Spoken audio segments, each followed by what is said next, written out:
হ্যাঁ, তো বন্ধুগণ, আমি আবার চলে এসেছি আপনাদের আপডেট কিছু সরকারের বিজ্ঞপ্তি নিয়ে। সেগুলি হচ্ছে আজকে আপনি আমার কাছ থেকে শুনবেন, অর্থাৎ আমরা সবাই মিলে সেইগুলি আলোচনা করব।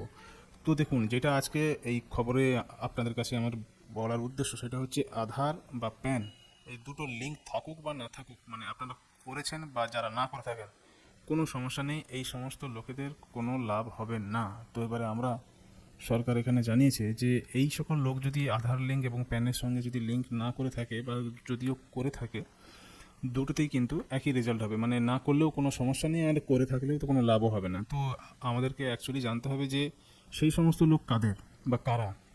তো আসুন এই সম্পর্কে আমরা একটু বিস্তারিতভাবে জানি। সেটা হচ্ছে, দেখুন, প্যান কার্ডের সঙ্গে আধার নম্বর লিঙ্ক নিয়ে কিন্তু বহু এই নিয়ে আলোচনা রয়েছে আমাদের।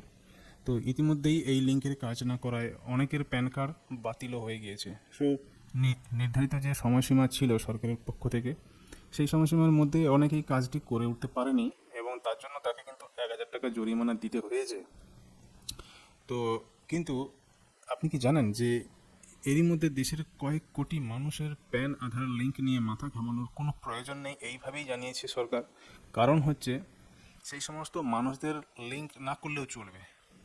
তো দেখুন, কোটি কোটি ভারতবাসীর যখন প্যান এবং আধার কার্ড দুটো যখন লিঙ্ক নিয়ে অনেকটাই আতঙ্কিত, তখন কারা এই দুশ্চিন্তা থেকে মুক্ত পাবে সেই বিষয়ে আমরা আজকে আলোচনা করব। সেটা হচ্ছে, তো দেখুন, স্বাভাবিকভাবেই কিন্তু বিষয়টি নিয়ে অনেক মানুষের মনে অনেক কৌতূহল তৈরি হয়েছে।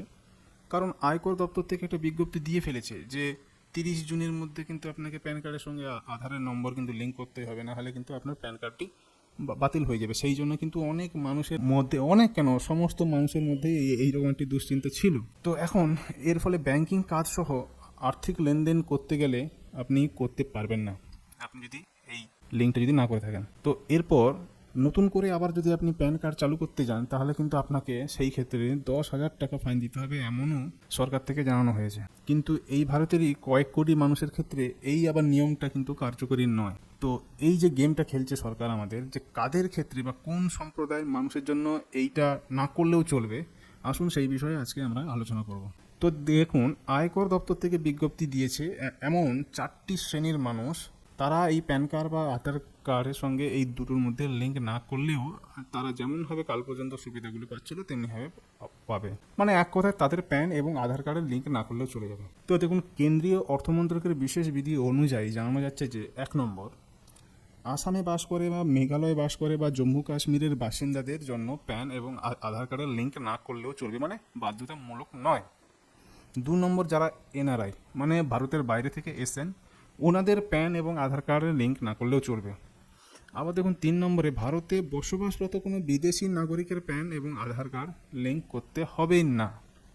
এবং 4 নম্বর যেটা হচ্ছে, সেটা হচ্ছে 80 বছরের বেশি বা মানে 80 বছর বা তার চেয়ে বেশি যদি বয়সীয় ভারতীয় কোনো নাগরিক হয়, তার প্যান কার্ডের সঙ্গে আধার কার্ড একেবারে লিঙ্ক না করলেও চলবে। তো এই ধরনের যে 4 রকমের ক্রাইটেরিয়া দিয়েছে, যে কারা কারা এই আধার কার্ডের সঙ্গে প্যান কার্ড লিঙ্ক না করলেও তারা যেমন কাল পর্যন্ত যেভাবে কাজ চালাচ্ছিল সেইভাবে কাজটি চালাতে পারবে। তো এই খবরটি আপনাদের জানা উচিত। এই সম্পর্কে আজকে আমি আপনাদেরকে আপডেট দিলাম। আপনারা সুস্থ থাকুন এবং মাথা ঘামানোর কোনো প্রয়োজন নেই, কারণ সরকার আমাদের, সেহেতু আমাদের জন্য ভাববেই।